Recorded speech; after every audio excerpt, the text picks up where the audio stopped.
It began with a whisper in the wind, a sound so faint it should have been lost to the rustle of leaves, but it wasn't. The sound was so faint that most would have missed it, but Bear's ears pricked forward, his scarred muzzle lifting toward the deepening shadows of the Appalachian forest. The German shepherd froze mid-stride, his powerful body suddenly tense as a bowstring. There it was again, a thin, reedy cry carried on the autumn breeze. Something stirred in the old military dog's memory. Afghanistan. The rubble of a collapsed building. A sound just like this one. Bear moved without hesitation, breaking from the trail he'd been patrolling.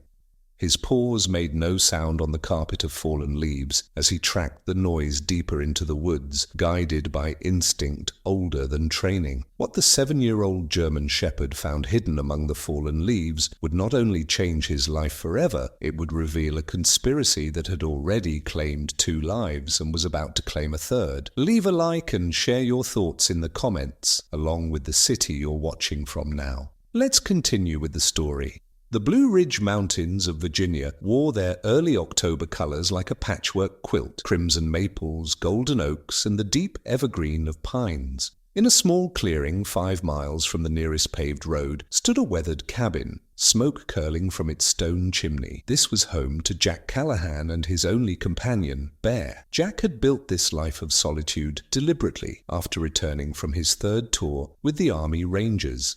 At 35, his body carried fewer visible scars than his mind. The cabin offered what he needed most: distance from the noise, the crowds, the constant reminders of what he'd lost overseas.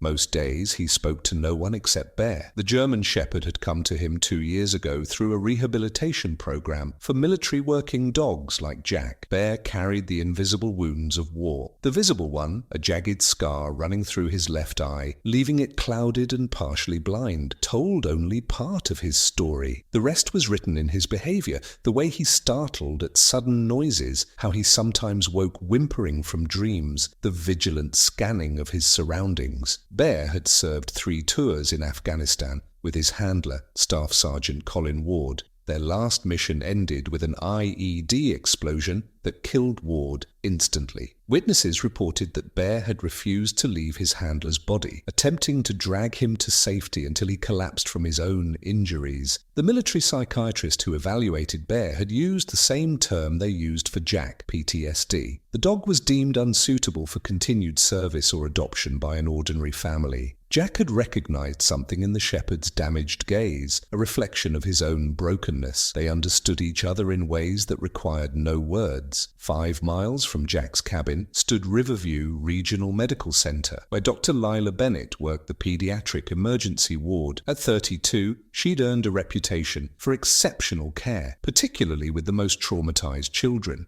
What few people knew was how personal that mission was for her, having lost her older brother in Afghanistan years before, like Jack and Bear. Lila carried her own private burden of grief, channeling it into her work with quiet determination. None of them could have imagined how their separate lives were about to collide because of what Bear would discover in the woods that afternoon. The day had begun like any other at the cabin. Jack rose before dawn, his internal clock still set to military time despite the years of civilian life.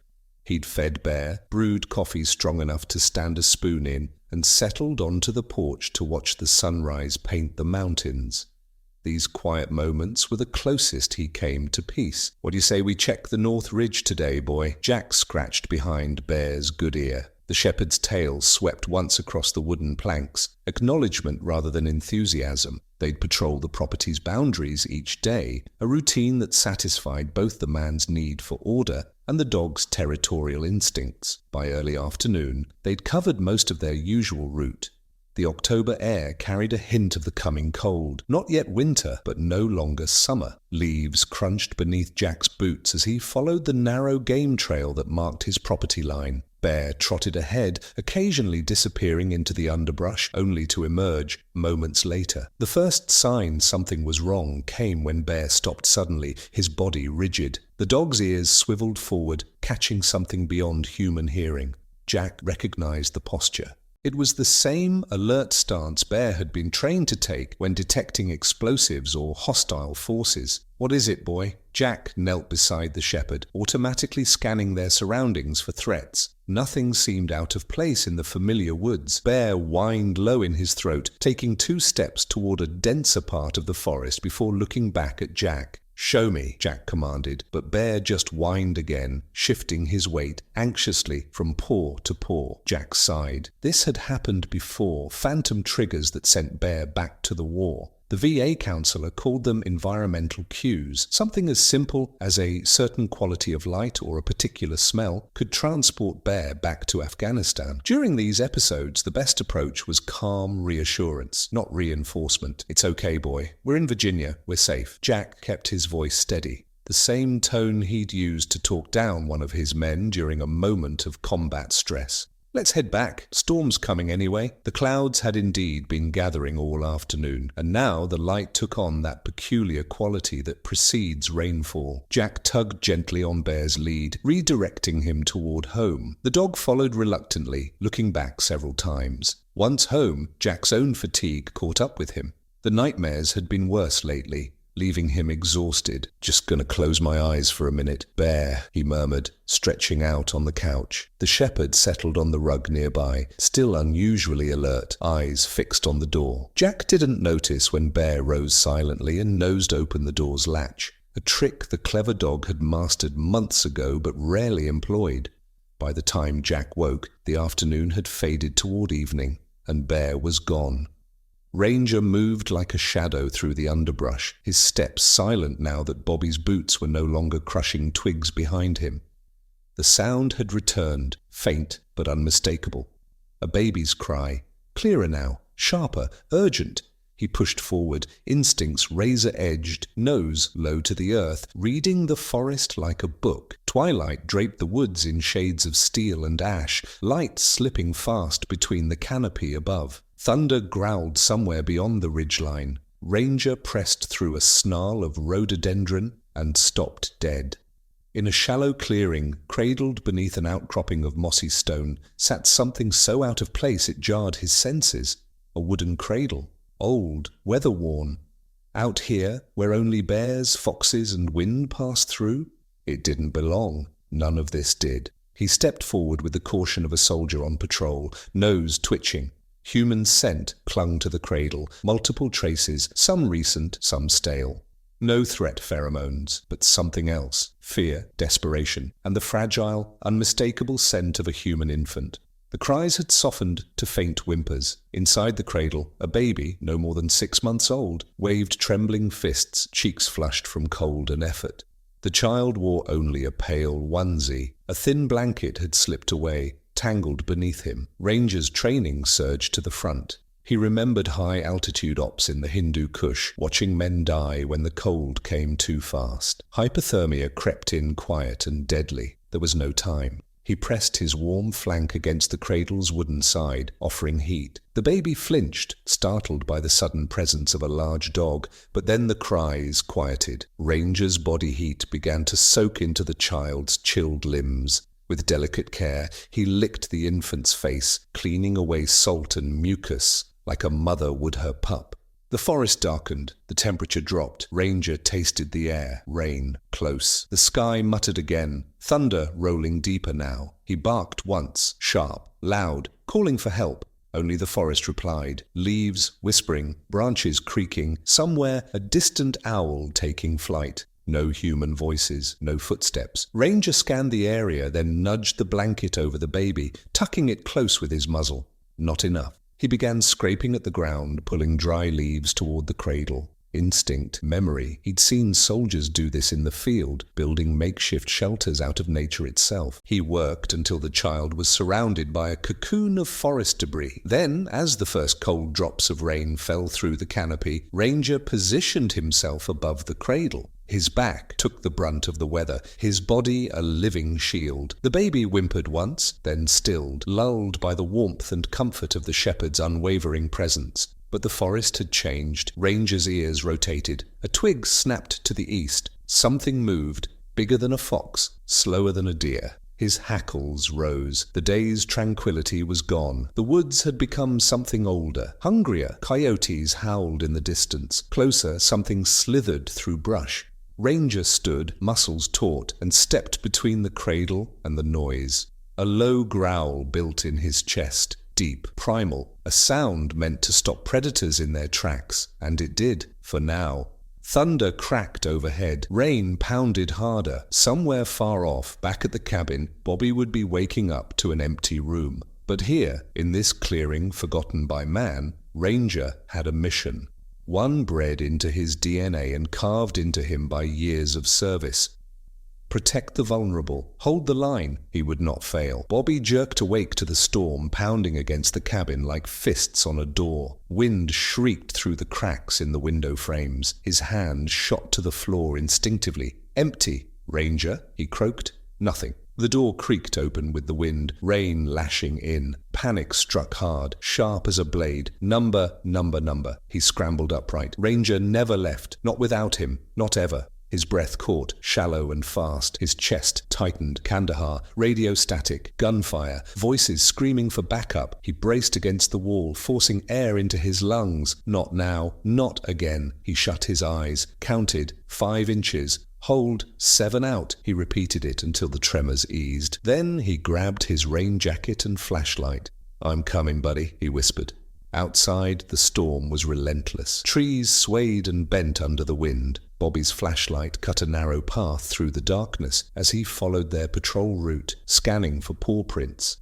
The trail had become a slick mess of mud and soaked leaves. Twice he slipped. The second time, pain shot through his knee, a permanent souvenir from the war. Still he pressed on. Ranger wouldn't have left without a reason. Something had spooked him earlier, that alert posture, the way he kept glancing into the trees. Bobby had brushed it off, but what if he'd been wrong? He veered off the main path, heading toward the ridge where Ranger had first stopped. The ground was worse here, overgrown, slick. Lightning lit up the forest for a heartbeat, enough to see movement ahead. Then he heard it, a bark, deep, fierce, familiar. Ranger, not an excited bark, not a call for help. A warning. Bobby surged forward, branches tearing at his jacket and face. The barking came again, then silence. He broke through a wall of rhododendron and stopped cold.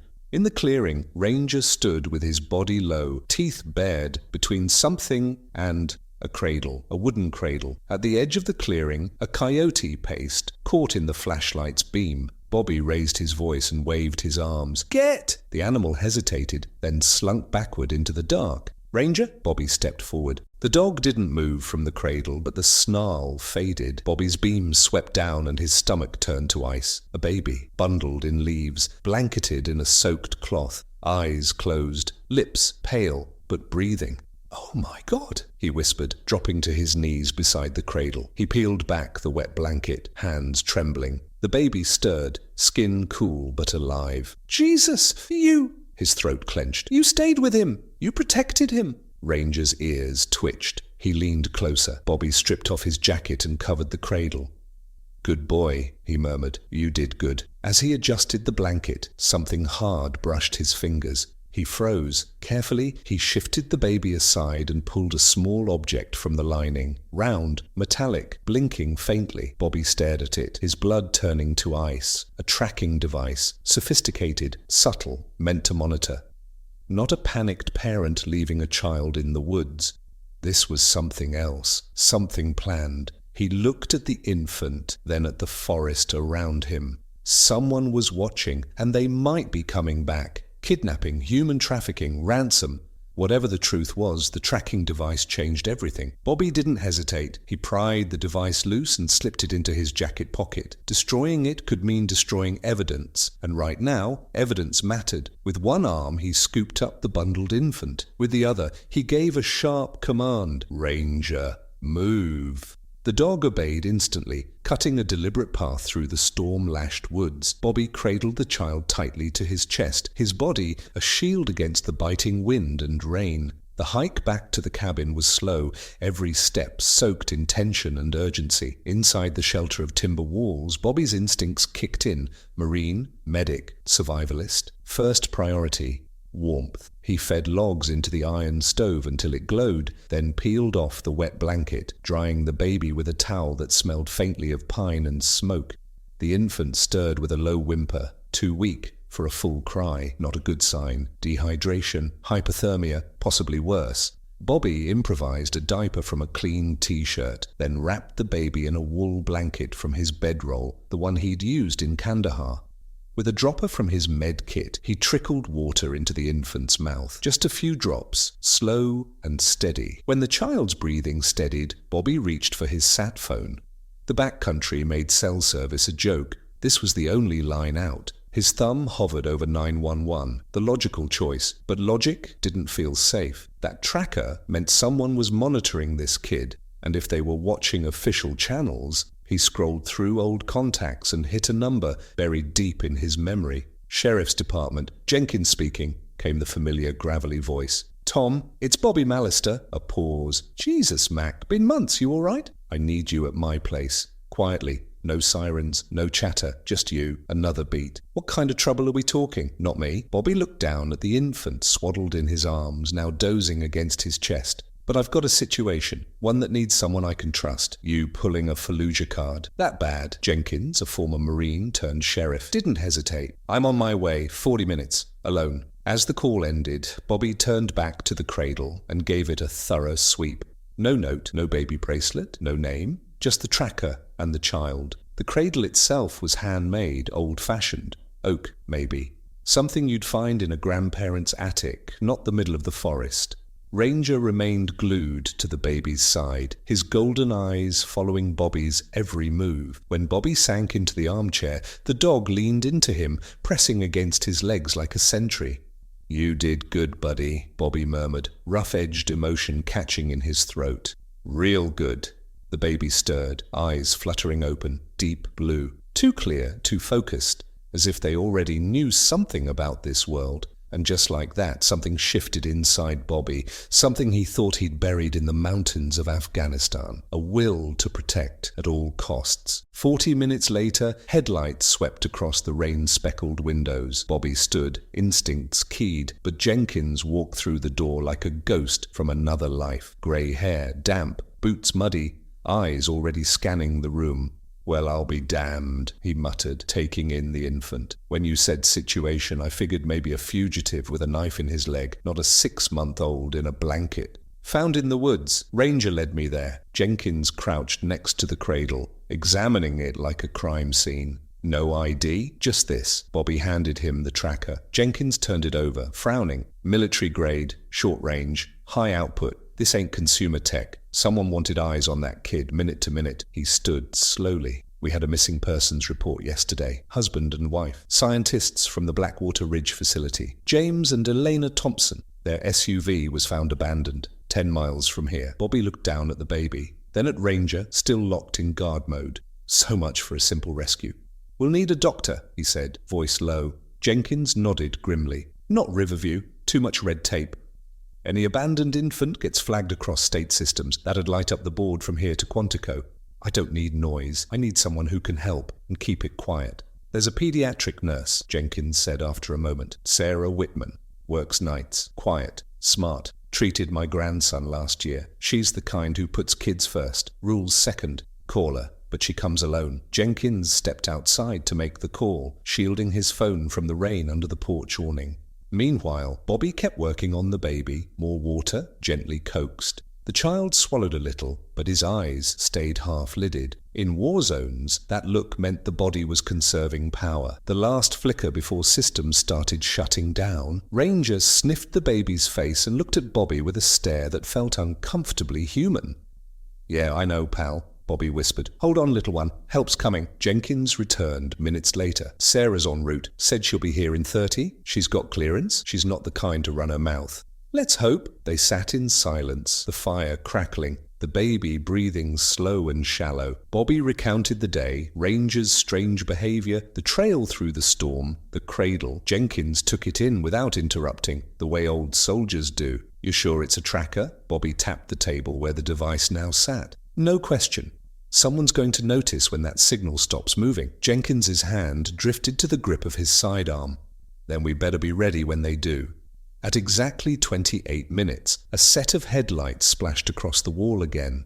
"That'll be her," Jenkins said, rising. The woman who stepped through the door was not what Bobby expected. Mid-30s, compact and confident, brown hair tied back in a no-nonsense ponytail, hospital scrubs beneath a rain-slick jacket. Her medical bag was large, her presence larger. "Sheriff?" she said with a nod. Then her eyes found Bobby. "You must be Mallister. Where's the patient?" He peeled back the blanket. For a split second, something flickered across Sarah's face. Recognition, maybe. Then it was gone, replaced with cool, clinical focus. "How long has he been in your care?" "About 3 hours. Found him abandoned in the woods." She was already moving, kneeling, unpacking, assessing. Dehydrated, hypothermic, but responsive. Her hands were practiced, her tone precise. "Male, around 6 months, no visible deformities, pupils reactive, skin elasticity low. He needs fluids, warmth, and nutrition, now. Hospital's not an option," Bobby said firmly. Sarah looked up, sharp green eyes locking onto his. "Why not?" Bobby hesitated. Jenkins gave a small nod. "Because someone's tracking him," Bobby said, "and we don't know why." To her credit, Sarah didn't flinch. She finished her exam, gave the baby a dose of rehydration solution, swapped the makeshift diaper for a real one, and held him close. Then she met Bobby's eyes again, her voice soft but unwavering. "I need to know what I'm walking into. If this child is in danger, I need the full picture," Jenkins said firmly. He explained the tracking device found on the baby and the mysterious disappearance of 2 scientists. Bobby added details about Rears's discovery in the forest. Sarah listened carefully, her face growing more concerned. "The Thompsons," she said quietly after they finished. "Elena Thompson came through our ER last month. Said it was a lab accident, but the bruises didn't match her story. You think someone overheard her?" Jenkins leaned in. "I think she was scared. She asked me 3 times if anyone was looking for her." Sarah glanced down at the baby sleeping against her shoulder. She never mentioned having a child. Bobby's instincts, sharpened by years in combat, were buzzing. Too many coincidences. "Agreed," Jenkins said. "The question is, what do we do now?" Sarah rocked the baby gently. "First, we stabilize him. Then we find out who he is and why someone left him in those woods." "And if whoever left the tracker comes back?" Bobby asked. Sarah's eyes hardened. "They'll have to go through me. No one's harming this child." There was something fierce in her voice, reminded Bobby of Rears's protective stance in the forest. He found himself studying Sarah, her capable hands, the set of her jaw, the watchful eyes that missed nothing. "The baby needs a name," she said suddenly. "For my sanity. I can't keep calling him the infant." Jenkins chuckled. "Fair enough. Any ideas?" Sarah looked at Ranger, who remained motionless in his vigilant spot. "How about Finn? Short for found in Finn." Bobby tested the name.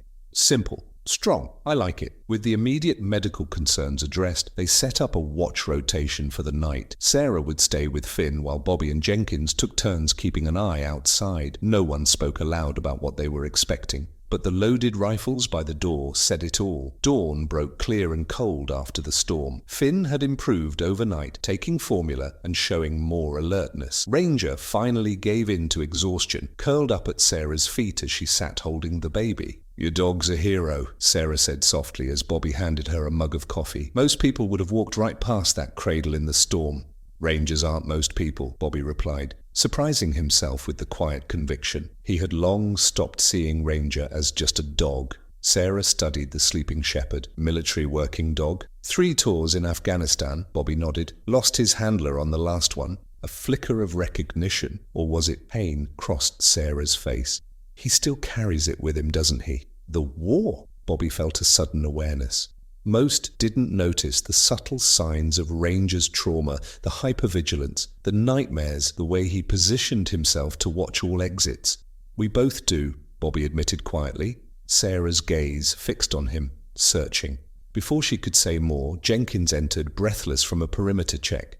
"We've got company coming up the drive. Black SUV, government plates." Bobby tensed, hand moving instinctively to his rifle. "How many?" "Just 1 vehicle. 2 occupants." "Friends of yours?" Bobby asked. Jenkins shook his head. "Never seen them before, but they're moving slow, headlights on, not sneaking." Bobby made a quick call. "Sarah, take Finn to the back bedroom. Ranger, stay." The shepherd rose instantly, positioning himself between the front door and the hallway. Sarah slipped away down the hall as Bobby checked his rifle with practiced precision. The black SUV pulled up in front of the cabin, engine idling briefly before shutting off. Two men stepped out, one older, silver-haired, wearing a dark suit despite the early hour, the other younger, with the unmistakable bearing of law enforcement or military. "Federal agents," Jenkins whispered, peering through the window. Badge glinting at the younger man's belt, Bobby's jaw tightened. "Let's hear what they have to say." Jenkins opened the door before they knocked, sheriff's badge displayed clearly. "Morning, gentlemen. What brings federal agents to our neck of the woods after a storm?" The older man smiled thinly. "Sheriff Jenkins, unexpected to find you here. I'm Agent Donovan, FBI. This is Agent Cortez. We're searching for two missing persons, James and Elena Thompson." "The scientists?" Jenkins asked neutrally. "Yeah, heard they went missing. Any leads?" "Their vehicle was found abandoned nearby," Cortez said. "We're canvassing all residences within a 10-mile radius." Bobby stepped forward. "This is my property. Haven't seen any scientists." Donovan's gaze flicked to Bobby, then to Ranger standing alert behind him. Recognition flashed in the agent's eyes. "You're Mallister, former Army Ranger, correct?" Bobby said nothing, instincts screaming caution. "Mind if we come in?" Donovan pressed. "Just routine questions." "I mind," Bobby said flatly. "Sheriff Jenkins can take your questions." The agents exchanged looks. "Perhaps another time," Donovan said too easily. "If you see or hear anything unusual, contact us immediately." He handed Jenkins a business card. "The Thompsons' work is sensitive. Their safe return is a matter of national importance." After they left, Bobby watched the SUV disappear down the winding drive. "They're lying," he said simply. Jenkins nodded. "No argument here. FBI doesn't send senior agents door to door for missing persons, even sensitive ones."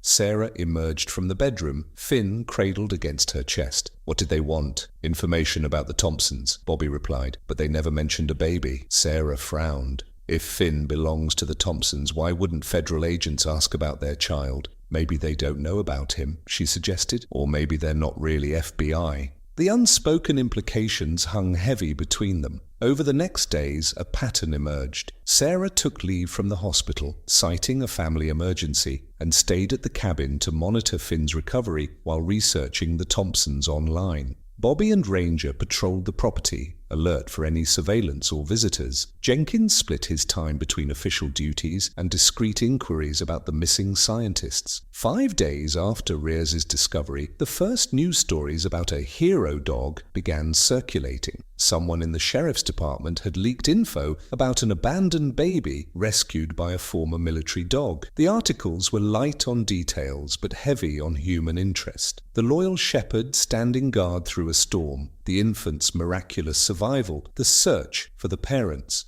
"This complicates things," Jenkins said, showing Bobby the headline, "Local Dog Hero Saves Abandoned Baby." Bobby scanned the article. No names, no locations. Could be useful. Might flush out whoever's responsible. Sarah, changing Finn on the coffee table, looked up sharply. "Or it might put a target on Ranger's back. Whoever tracked this baby won't like the publicity." As if sensing her meaning, Ranger moved closer to Finn, settling protectively beside the makeshift changing table. That evening, Sarah sat on the porch, Finn sleeping against her shoulder. Bobby joined her, 2 mugs of coffee in hand. The sunset bathed the mountains in gold and crimson. Beautiful, but at odds with their tense reality. "He's gaining weight," Sarah said, accepting her coffee. "Fever's gone. He's going to be fine. Physically, at least." Bobby nodded, eyes on the dark forest. Jenkins found something. The Thompsons' research. They were working on treatments for childhood diseases, immunotherapy using the body's own immune system. Cutting-edge work, Sarah added. Potentially revolutionary, extremely valuable. Pharmaceutical companies would pay millions. Bobby connected the dots. Valuable enough to kidnap researchers or their child. Sarah looked down at Finn's peaceful face. A child would be effective leverage. Do as we say or your baby suffers. But why abandon him in the woods with a tracker? Maybe they were trying to hide him, Sarah suggested. Maybe the Thompsons knew they couldn't protect him themselves, so they left him where someone would find him, with a way to track him later. The idea made sense. Bobby had seen similar tactics in war zones, civilians hiding children when danger loomed, planning to retrieve them when safe. If that's true, he said slowly, the Thompsons may still be alive, or they may have died protecting their son. Sarah's voice caught slightly. Bobby studied her in the fading light. This isn't your first time dealing with something like this, is it? Sarah was silent for so long he thought she wouldn't answer. My brother was in Afghanistan, she said finally. He didn't come home. The simple statement carried years of grief. Bobby recognized that same flat tone from talking about lost comrades. I'm sorry, he said quietly, knowing words weren't enough. Sarah nodded once, still focused on Finn. That's why I became a pediatric nurse. Children are resilient. They heal, they adapt, they give me hope. Inside the cabin, Ranger suddenly lifted his head from dozing, ears alert. Moments later, Bobby's satellite phone rang. It was Jenkins, his voice tight with urgency. Turn on your radio. Emergency band. Bobby complied, and the scratchy voice of a dispatcher filled the cabin. All units respond to possible 1056A at Blackwater Ridge. Coordinates to follow. Repeat. 2 bodies discovered. Requesting full forensic team. Blackwater Ridge. Bobby repeated the name aloud. That's where the Thompsons' car was found, Jenkins confirmed grimly. I'm heading there now. Stay put until I call. After hanging up, Bobby turned to find Sarah standing in the doorway, Finn still asleep against her shoulder, her face pale in the porch light. You heard? She asked. She nodded, arms tightening protectively around the baby. If those bodies are the Thompsons, then Finn is an orphan, Bobby finished for her, and whoever was after his parents might still be looking for him. Ranger moved to Sarah's side, pressing against her leg as if sensing her distress. The shepherd's loyalty now included both Finn and Sarah. Bobby realized his protective circle was growing to include this small family, thrown together by circumstance. As night deepened around them, Bobby silently promised the sleeping infant, whatever comes next, whatever dangers lie ahead, he would protect Finn at all costs. In the shadows, Finn wouldn't face them alone. He had protectors now, a damaged former soldier, a grieving nurse, and a scarred shepherd with the heart of a lion. The question was whether their combined strength would be enough for what was coming. Jenkins didn't return until well after midnight. When he finally arrived at the cabin, the grim set of his mouth told the story before he spoke. It's them, he confirmed, accepting the coffee Bobby pressed into his hands. James and Elena Thompson, county medical examiner, had made preliminary identification from dental records. Sarah, who'd been dozing in the armchair beside Finn, straightened up. How did they die? She asked quietly. Jenkins hesitated, eyes flicking to the baby. Gunshot wounds, execution style. The brutal simplicity hung heavy in the air. Bobby had seen deaths like this, clean, professional, sending a clear message. Time of death between 5 and 7 days ago. Bodies were hidden. Would have stayed that way if not for the storm washing out part of the ravine where they were dumped. He set down his mug with a weighty sigh. There's more. Elena Thompson had defensive wounds. She fought hard against whoever took her. James was tortured before he died. Sarah made a small, almost inaudible sound, instinctively pulling Finn closer. The baby slept on, oblivious to the fate of the parents he would never know. Information extraction, Bobby said flatly. It wasn't a question. Jenkins nodded. Looks that way. The question is, what information were they after, and did they get it? Bobby's gaze drifted to the sleeping infant. Maybe they were looking for him. That's my thinking too, Jenkins agreed. The timeline fits. The Thompsons realized they were being targeted, hid their baby in the woods with that tracker, then led their pursuers away. Probably hoped to recover him once the threat was dealt with, but they never got the chance. Sarah's voice was soft. Maybe the killers don't know about Finn yet. Bobby turned to the window, scanning the darkness beyond. If that's true, once they realize the Thompsons didn't have what they wanted, they'll start searching elsewhere. And that tracking device, Jenkins added grimly, would have led them straight to the baby if you hadn't found it. Sarah stood still, holding Finn tightly. We need to get him somewhere safe, somewhere official, with protection. No, Bobby and Jenkins said at the same time. We don't know how deep this goes, Jenkins explained. Those FBI agents earlier called a contact at the Bureau. No Donovan or Cortez assigned to any missing person case in Virginia. Imposters. Bobby's voice was grim. They had government plates. That means resources, connections. Until we know who we're dealing with, official channels aren't safe. Sarah paced a cramped living room, Finn stirring slightly in her arms. So we're on our own. A sheriff, an ex-soldier, and a nurse against whoever executed 2 scientists. Don't forget Ranger, Bobby said with a ghost of a smile. The shepherd's ears perked at the sound of his name, despite the tension. Sarah's lips twitched in response. My apologies to the hero of the hour. The moment of levity faded quickly. Jenkins pulled out his notepad. I've got a friend at the state crime lab. She owes me from way back. Running forensics personally, off the books, might give us something to work with. Sarah added, their latest project involved child immunity, revolutionary work that could make traditional vaccines obsolete. Several pharmaceutical companies were competing for exclusive rights. Bobby's tactical mind was already assembling the pieces. Follow the money. Who stood to gain the most from their research? Who stood to lose? They worked late into the night. Jenkins making calls on secure lines. Sarah compiling data on her laptop.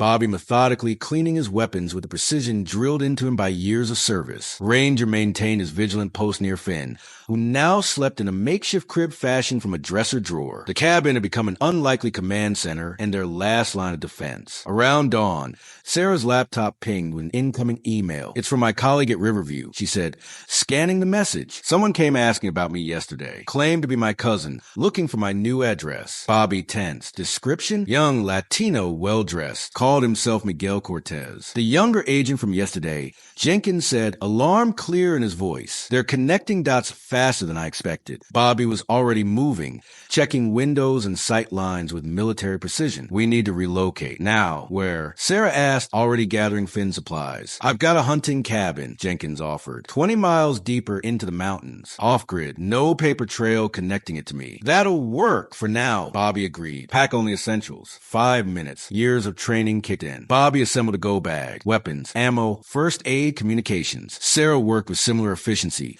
prioritizing Finn's needs with nurse's pragmatism. Jenkins made one last call to his deputy, setting up cover for his absence as they loaded the vehicles. Ranger froze at the front window, a low growl building in his chest. Bobby joined him, peering through the curtains. In the gray dawn light, movement at the treeline, disciplined, purposeful. Not hunters, not hikers. We've got company, he said quietly. 3, maybe 4, approaching from the north, moving tactically. Jenkins drew his service weapon. Back door. Bobby shook his head. Too exposed. We'll take my truck. More clearance for the forest roads. Sarah, get Finn secured in the back seat. Jenkins, you drive. I'll provide cover. Sarah hesitated only a moment, nodding sharply. Her face was set with determination as she gathered Finn into her arms. The baby, sensing the tension, began to whimper. Ranger, protect, Bobby commanded, pointing to Sarah and Finn. The shepherd immediately positioned himself at her side, alert and ready. They moved with practiced coordination. Jenkins led the way to the truck, Sarah and Ranger in the middle, Bobby covering the rear. They were almost at the vehicle when the first shot cracked through the morning air,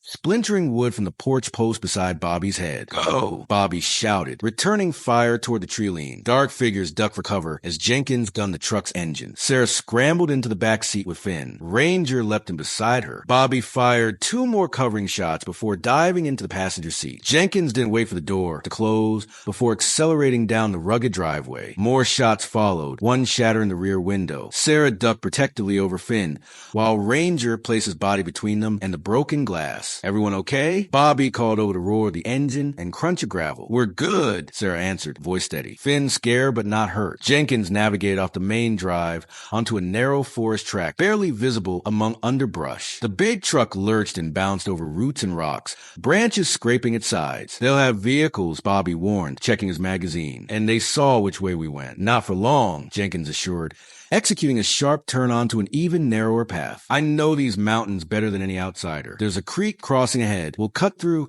then double back along the ridge. Should lose them. The next 20 minutes were a bone-jarring journey deeper into the wilderness. Jenkins drove with the confidence of a man on home terrain, taking turns and shortcuts that seemed to appear out of nowhere. Twice they crossed shallow streams, once detoured through an abandoned logging camp. Finally, the truck climbed a steep, rocky incline and emerged onto a plateau sheltered by towering pines. pines. A small log cabin stood in the clearing, weathered and unassuming. "Welcome to my little getaway," Jenkins said, cutting the engine. Not much to look at, but it's defensible and off any official records. Bobby scanned their surroundings, assessing sight lines and potential approaches. The plateau offered good visibility in all directions, with only one clear road in. Tactically, it was as good a position as they could hope for under the circumstances. "It'll do," Jenkins approved. "Let's get inside and secure the perimeter." The cabin's interior was rustic but functional. A main room with a stone fireplace, a small kitchen area, and 2 doors leading to what Bobby guessed were bedrooms. The furnishings were sparse: a worn sofa, a wooden table with 4 chairs, and shelves stocked with basic supplies. "I used to bring my boys here for hunting trips," Jenkins said, lighting a kerosene lamp. "Haven't been up in a couple years, but I keep it stocked." Sarah settled on the sofa, Finn cradled against her chest. The baby had calmed somewhat, but still fussed intermittently. Ranger paced the small cabin, sniffing corners and doorways before settling by the front window. "Those men," Sarah said, watching Bobby inspect the windows. "They killed the Thompsons, didn't they?" "Most likely," Bobby confirmed grimly. "Professional hit team. Probably the same ones who pose as FBI agents. But why?" Sarah's voice trembled with frustration and fear. What could be worth killing 2 scientists and hunting their baby? Jenkins rummaged through a cabinet, pulling out a first aid kit and bottles of water. Billions of dollars. Pharmaceutical research at that level is high stakes. Bobby finished a security check and joined them at the table, laying out his satellite phone and Jenkins's police radio. Whatever their motivation, they're well-funded and determined, and now they've seen all of us. The implication hung heavy in the air. There would be no going back to normal, not until this was resolved. "I need to call the state police," Jenkins said finally. "Get official resources involved. Tell them," Bobby cut in sharply, "we're hiding a baby who might be connected to a double homicide. Fake federal agents are shooting at us. We'll spend the next 48 hours answering questions, while whoever's after Finn closes in. So what do you suggest?" Jenkins demanded. "We can't fight a private army ourselves." "We don't fight," Bobby said. "We expose." He turned to Sarah. "You said the Thompsons' research could make traditional vaccines obsolete?" Sarah nodded slowly. "Their approach targeted the body's innate immunity, potentially making treatment cheaper and accessible worldwide." "Follow the money," Jenkins repeated Bobby's earlier words. "Who loses billions if their research succeeds?" "Exactly," Bobby affirmed. "We need evidence linking one of those companies to this. Something concrete enough to force an official investigation." Sarah looked down at Finn, who had finally fallen asleep despite the tension. "And the evidence could be right here. If the Thompsons were as brilliant as their reputation suggests, maybe they found a way to preserve their research, something their killers haven't found yet." "Like what?" Jenkins asked. "I don't know," Sarah admitted, "but they went to the trouble of hiding their baby with a tracker. Maybe they hid something else with him." Bobby's gaze shifted to the diaper bag hastily packed, containing not only supplies gathered by Sarah, but also the original blanket and clothing Finn wore when Ranger found him. "We need to examine everything that was with him in that cradle," Bobby decided. Every thread, every seam. As Sarah began the meticulous examination, Ranger suddenly lifted his head from his paws, ears forward and alert. A low growl rumbled deep in his chest. Bobby moved instantly to the window, scanning the surrounding forest. Jenkins killed the lamp. In the sudden darkness, they listened intently. For several seconds, only natural forest sounds filled the air. Morning bird song, rustling leaves, a distant woodpecker. Then the unmistakable hum of an engine, faint but growing louder. "They found us," Bobby said quietly. "Faster than I expected." Jenkins checked his service weapon. "Back exit through the bedroom window. There's a ravine that leads down to the eastern valley." Sarah had already gathered Finn against her chest, pale but determined in the dim light. "What about evidence?" "No time," Bobby decided. "Our priority is keeping Finn safe." "Ranger, come." The shepherd obeyed instantly,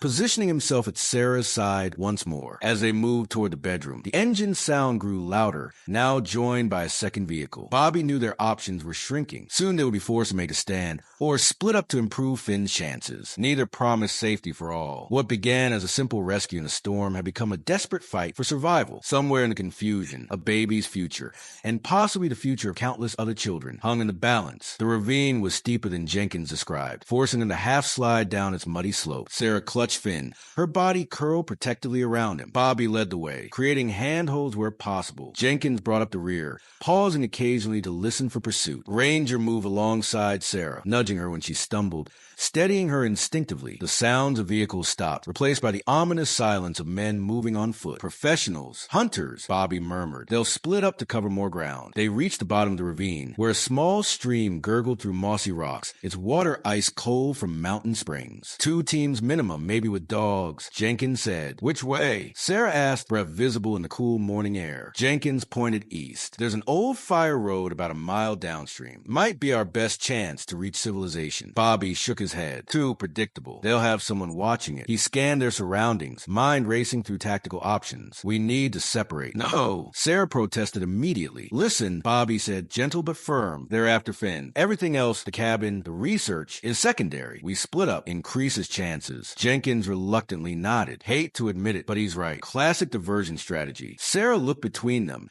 torn between maternal instinct and tactical logic. "How do we do it?" "You and Finn go with Ranger," Bobby decided. "Jenkins and I will create a diversion. Make them think we have the baby. You head west of the Carter's Ridge Fire Tower," Bobby told Jenkins. "There's a ranger station there, manned year-round. Real authorities, not imposters." "That's 15 miles through rough country," Jenkins objected. "Which is why she needs Ranger," Bobby replied. "He'll keep them safe. Find the best path." Military dogs are trained for exactly this kind of escort mission. The crack of a branch snapping silenced their discussion. Someone was coming, moving carefully, but not quite careful enough. "No time to argue," Bobby whispered. "Sarah, do you have your phone?" She nodded, patting her jacket pocket. "Keep it off until you reach the fire tower. Too easy to track otherwise." Bobby dropped to one knee, meeting Ranger's intelligent eyes. "Ranger, protect," he commanded, pointing at Sarah and Finn. "Guide." The dog's posture shifted, his entire being focused on the mission. Bobby pulled a small worn leather collar tag from his pocket and pressed it into Sarah's hand. "If anyone at the Ranger station questions you, show them this. It's Rares' military ID tag. Proves he was a service dog, that his alert is legitimate." Sarah closed her fingers around the tag,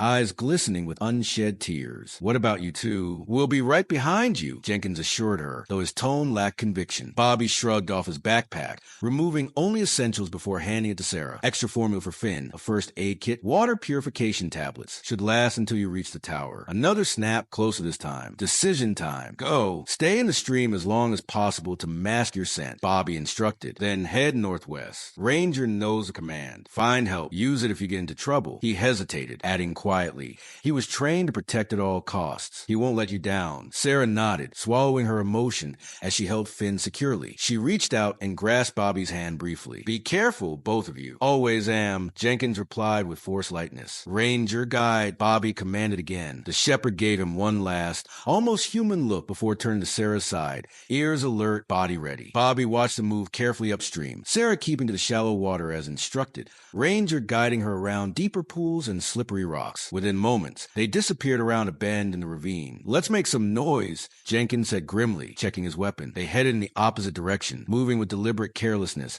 breaking twigs and disturbing stones. When they judged enough distance between them and Sarah, Bobby fired a shot into the air. The report echoed through the valley, giving their pursuers a clear target. The response was immediate, shouts in the distance, crashing bodies through underbrush. That got their attention, Jenkins observed dryly. "Let's hope it's all of their attention," Bobby replied, leading the way deeper into the forest a run. They led their pursuers on a twisting chase through the wilderness, using every trick Bobby learned in combat and Jenkins from decades hunting these mountains. They crossed streams, doubled back, created false trails. Twice they glimpsed men in dark clothing, moving with military precision, armed with high-end tactical gear. An hour into the chase, they paused in a rocky outcropping, offering momentary concealment. For them, at least. Jenkins wheezed, flushed with exertion, maybe more back at the vehicles. Bobby nodded, conserving breath. The mountain terrain was punishing. They're good, not local professionals. Probably ex-military or intelligence. Expensive help, Jenkins added. Who can afford a team like that? Someone with a lot to lose. Bobby checked his ammo, running low. We need a defensible position. Make a stand. Can't run forever. Jenkins wiped sweat from his brow. Old Fire Tower might be our best bet after all. At least we have a high ground. Same place we sent Sarah, Bobby pointed out. Exactly. Figured that was your plan all along. Jenkins managed grimly. Smile. Lead the confused enemy right to where our asset is heading. Classic misdirection. Bobby started to protest, but quickly realized the sheriff was right. Subconsciously, he'd been circling back toward the fire tower, drawn by a need to protect Sarah and Finn. Ranger would keep them safe, but against multiple armed foes, they needed to beat those enemies there. Set an ambush. Buy Sarah time to reach help. They moved out again, now with a sharp focus. The terrain steepened as they climbed toward the ridge where the fire tower loomed. Both men gasped for breath, muscles burning as they pushed hard. Then, the sudden whir of a helicopter shattered the forest calm. "That's not good," Jenkins gasped. pulling them into cover beneath towering pines. Local cops didn't have air support out here. They watched the sleek black helicopter glide above the canopy, its side doors sliding open to reveal a man scanning the forest with binoculars. "They're pulling out all the stops," Bobby muttered grimly. "But why? What makes one baby worth this kind of firepower?" Jenkins shook his head. "It's the research. Whatever the Thompsons uncovered is huge. Big enough to trigger multiple murders and a private army to keep it quiet." The helicopters circled lower this time. They pressed deeper into the pines, aware their heat signatures might still betray them to high-tech sensors. "We're out of options," Bobby admitted. "Can't outrun air surveillance." Jenkins nodded grimly. "Then we make our stand here." They worked fast, building a rough defensive position with fallen branches and rocks. Bobby took the front, eyes sharp for the most likely approach, while Jenkins guarded their rear. As they settled into their waiting game, Bobby's mind drifted to Ranger, the loyal shepherd who started all this by following his instincts to a cradle hidden in the woods. Did dogs experience the same battlefield clarity he felt now? That strange calm that comes from accepting impossible odds? "She'll make it," Jenkins said quietly, reading his thoughts. "That dog would die before letting anything happen to them." Bobby nodded, throat tightening. "He would? That's what worries me." Suddenly, footsteps broke their silence. Bobby signaled Jenkins.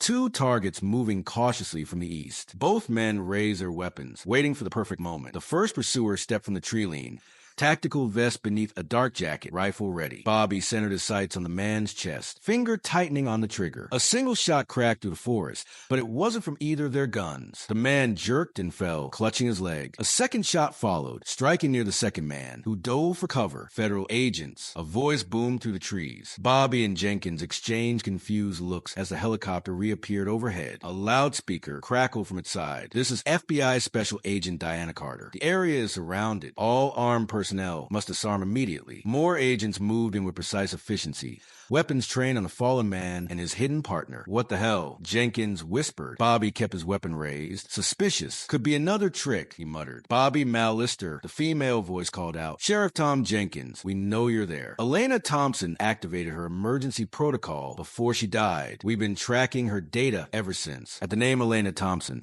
a chill ran through Bobby. "Salvation or a trap? If you're really FBI," Bobby called back. "Prove it." "Your dog's name is Ranger, formerly Sierra 117, in the K9 Special Ops Program. Served with Staff Sergeant Michael Donnelly, killed in Kandahar. You received the Silver Star during Operation Mountain Viper. That info isn't public." Bobby lowered his weapon slightly. "What do you want?" "The same thing you want, Sergeant Mallister, to protect Elena Thompson's son and her research. The people hunting you are private contractors working for Meridian Pharmaceuticals. We've been building a case against them for months." Jenkins glanced at Bobby. "What do you think?" Before Bobby could answer, his satellite phone vibrated. A text message appeared. "Help, Sarah. Sarah's in trouble," Bobby said, showing Jenkins a message. His mind raced. If she'd broken radio silence, the situation must be dire. "Could be a trap," Jenkins warned.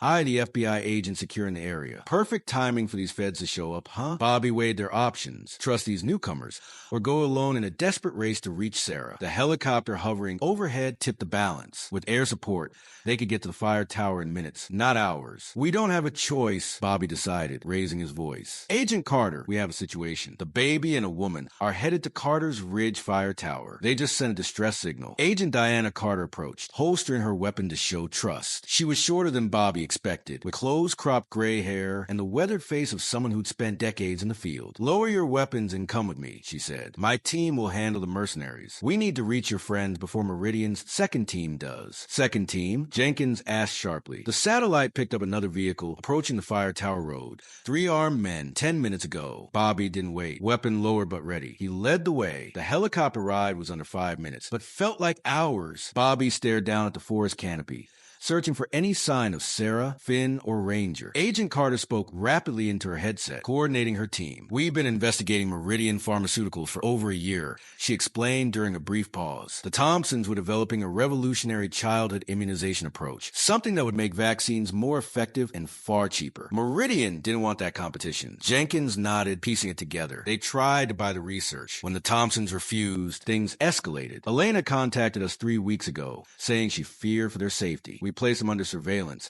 but they disappeared before we could protect them. They went into hiding," Bobby said, "and hid their baby separately as insurance." "Daddy, Ranger and I built a fort," Finn announced, blue eyes bright with excitement. At 3.5, he spoke in full sentences, his vocabulary advanced beyond his years.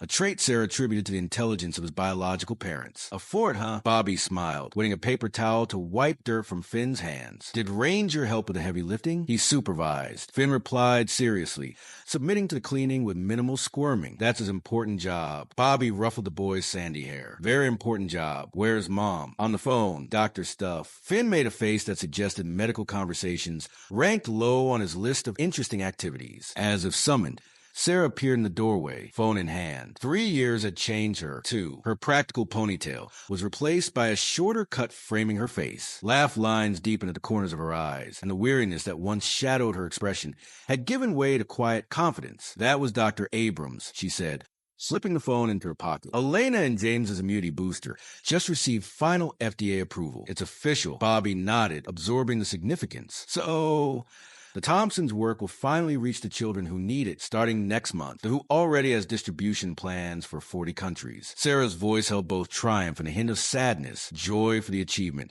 grief for the parents who hadn't lived to see it. Finn, sensing the shift in mood, leaned against Ranger's solid form. The shepherd responded by pressing closer, his perpetual vigilance never extending to personal space where the boy was concerned. Will they tell about my first mommy and daddy? Finn asked. Though young, he understood the basics of his unusual history, that he had parents who loved him enough to hide him, and that Ranger had found him in the woods. The more complex details would come with time. Sarah knelt to his level. Yes, honey, everyone will know that Dr. Elena and Dr. James Thompson created something amazing that will help children all over the world. Finn considered this solemnly. And will they tell about Ranger, too? Because he's the real hero. Bobby felt a familiar tightness in his throat, the one that appeared whenever Finn showed the pure, unfiltered wisdom of childhood. You know what? I think they should. Why don't we write a letter to Dr. Abrams suggesting that very thing? Finn brightened, always eager for projects involving letters and drawings. Can I tell about how Ranger stayed with me all night in the rain and kept me warm? Absolutely, Sarah assured him,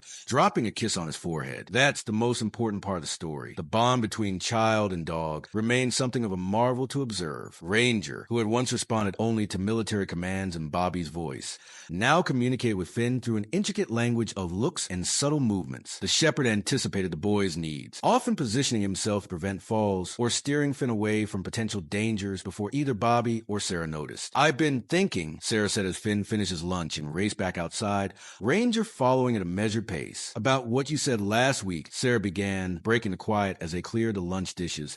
Expanding the veteran dog program? Bobby nodded, stacking plates with a tired but hopeful smile. Jenkins knows a rancher over in Madison County. They're willing to donate 10 acres for a training facility. We could house more dogs, work with more vets. I think we should do it. Sarah's expression softened, thoughtful. What Ranger did for you, for Finn, for all of us, that shouldn't be rare. That connection could help so many people. Bobby leaned against the counter, glancing out the window where Finn was crouched, showing Ranger something in the yard, probably an interesting rock or bug, knowing Finn's endless fascination with the little things. It's not just about the dogs, Bobby said quietly. It's about purpose. Ranger saved Finn, but in many ways, Finn saved Ranger, too. Gave him a mission when he'd lost his way. Sarah stepped closer, her shoulder brushing his. Like you, he didn't deny it. The truth was, finding Finn, becoming a father, a husband, building this life, had healed something in Bobby that he thought was permanently broken in Afghanistan. Outside, Finn balanced on a fallen log, arms stretched wide for balance. Ranger positioned himself directly below, ready to catch any fall. The shepherd no longer startled at sudden noises,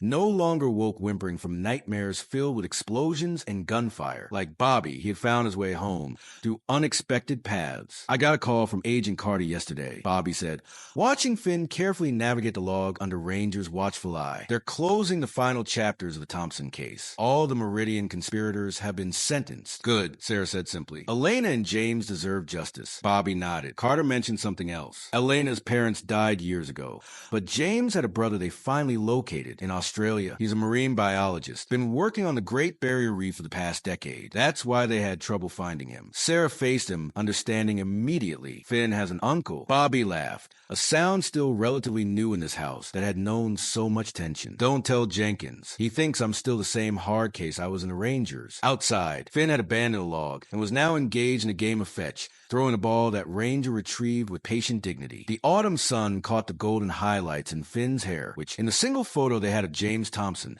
matched his biological father's exactly. "We should invite Jenkins for dinner when James's brother visits," Sarah suggested. Family gathering. Bobby wrapped his arms around her waist as they watched their son play with the dog who had changed all their lives. "Family," he agreed softly. Funny how that works out sometimes. Through the open window came the sound of Finn's laughter, punctuated by Ranger's single acknowledging bark, an unspoken bond of the family they had built, not from blood, but from something perhaps stronger, choice, courage, and the unbreakable connection formed when protecting what matters most. Life doesn't always give us the family we expect. Sometimes it gives us the one we need. This story of Ranger, a wounded military dog who found purpose in saving an abandoned baby, speaks to what we've learned in our own journeys. Our deepest scars can become our greatest strengths. Remember the sleepless nights, the endless questions, wondering if we were doing right by our children? Like Bobby, many of us carry invisible wounds from battles, whether from Vietnam or life's other painful chapters. Like Sarah, we know the hollow ache of loss that only purpose can fill. Second chances don't announce themselves with fanfare. They arrive in unexpected moments, moments that require courage to embrace. The healing power of connection, the dignity of service, the family we choose rather than inherit. These are truths we've earned through living. When Ranger stood guard over that helpless child despite his own pain,